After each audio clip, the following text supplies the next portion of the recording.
عقد زيزو ينتهي بنهاية موسم 2025. طب نهاية الموسم امتى؟ نهاية الموسم الدوري ونهاية ايه؟ كاس مصر. طب نهاية كاس مصر امتى؟ يوم الخميس الجاي. بعد يوم الخميس الجاي يوم الجمعة ان شاء الله اول يوم العيد هتلاقي النادي الاهلي بيعلن عن انضمام زيزو لصفوف النادي الاهلي. هنا نادي الزمالك عمال يعمل قلق ويقول لك انا هتقدم بشكوى، وفعلا هتقدم بشكوى لاتحاد الكوره. عايز ايه من الشكوى؟ بيقول لك عايز ان انتوا بتمنعوا زيزو اللي هو يسافر مع الاهلي. ليه؟ عشان في عقد بيني وبينه. طب ما العقد مكتوب فيه بنهايه موسم 2025. الزمالك مش مقتنع.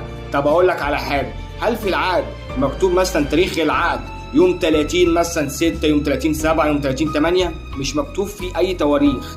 العقد مكتوب فيه بنهايه موسم 2025 والزمالك عارف كده، بس هو بيقول لك انا بعمل محاوله يمكن تيجي ايجابي واتحاد الكوره يجاملني ويقول لي زيزو تعالى يا زيزو انا بحولك للجنه الانضباط عشان ما ينفعش تسافر مع النادي الاهلي عشان انت على ذمه الزمالك.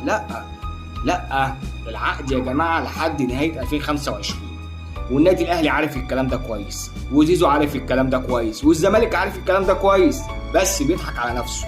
ليه؟ عايز يوري جماهير الزمالك ان انا بحارب اهوت عشان بعاقب زيزو وامنعه اللي هو يلعب في كاس العالم للانديه.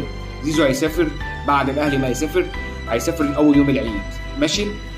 هيسافر اول يوم العيد بعد ما الزمالك هيخسر من بيراميدز. افتكروا كلامي وخلي بالكم، جماهير الزمالك كانت بتشجع بيراميدز امبارح. بيراميدز هيكسب الزمالك وهياخد ايه؟ كاس مصر. مبروك عليه، ماشي؟